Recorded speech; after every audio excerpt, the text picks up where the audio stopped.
We're back.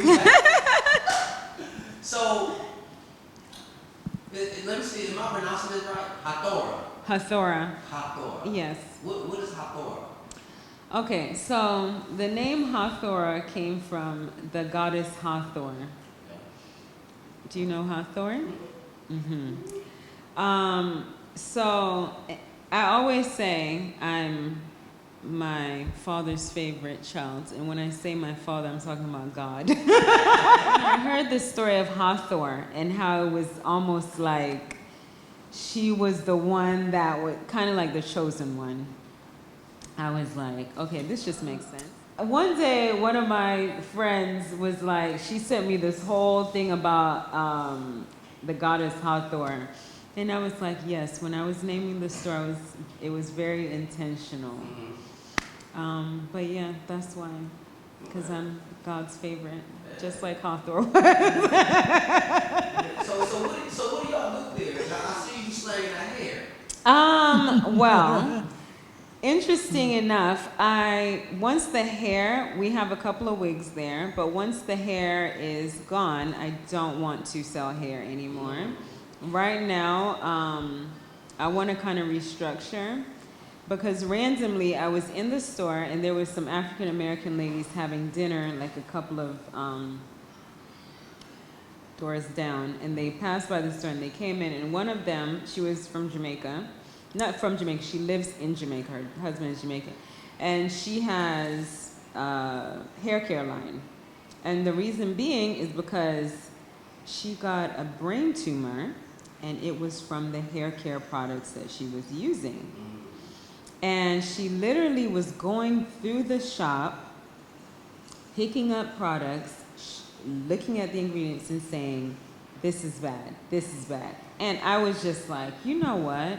I am adding to this problem, because I know maybe about 3 or 4 women in my age group with fibroid issues. And I'm like, then even being in beauty, I guess you hear about these things, how, there's so many chemicals and this and that.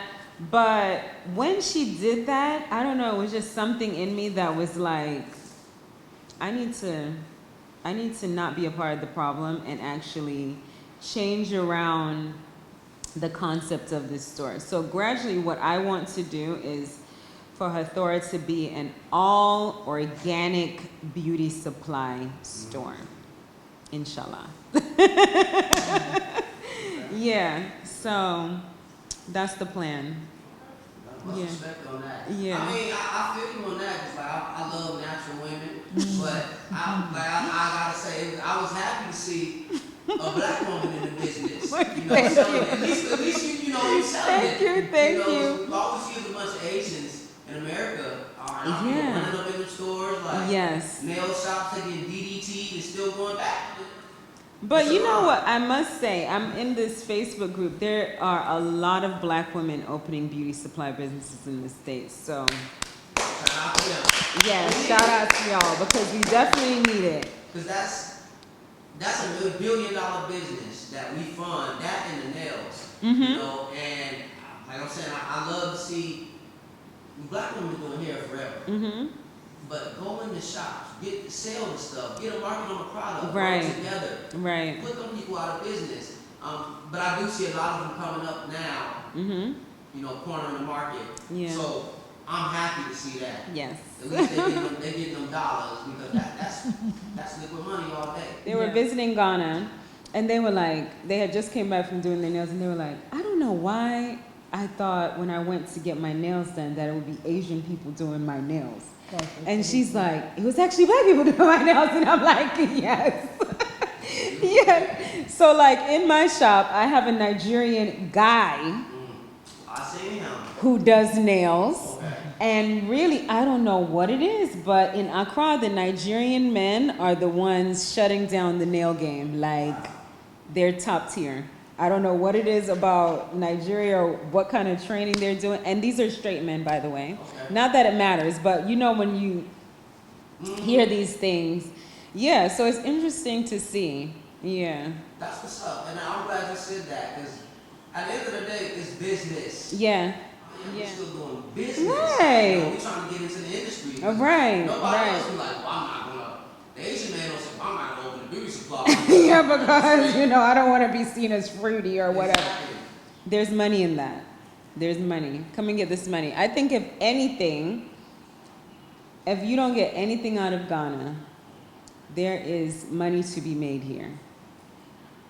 Forget friendships, these little bits here and there that might discourage you. There is money to be made. People need things here.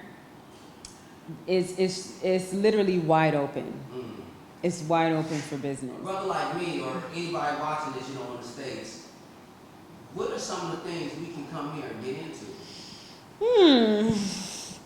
Whatever you feel like you want to get literally whatever you feel like you want to get into. Real estate, agriculture, school. Who is this comedian that just opened the school here?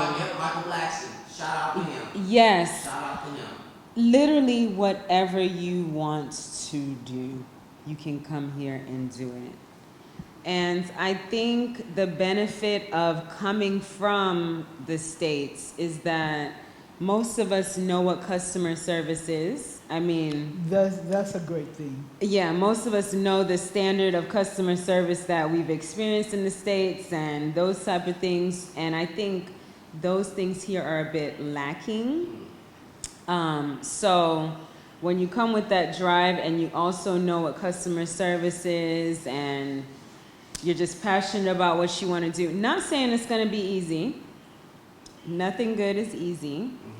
But if you want to try your hands at making anything happen for you, come to Ghana, visit, and see what you can get into. Because you might come here and feel like, okay, I've been doing whatever in the States. Let me see, come to Ghana and see if I can do the same thing here. And it might change.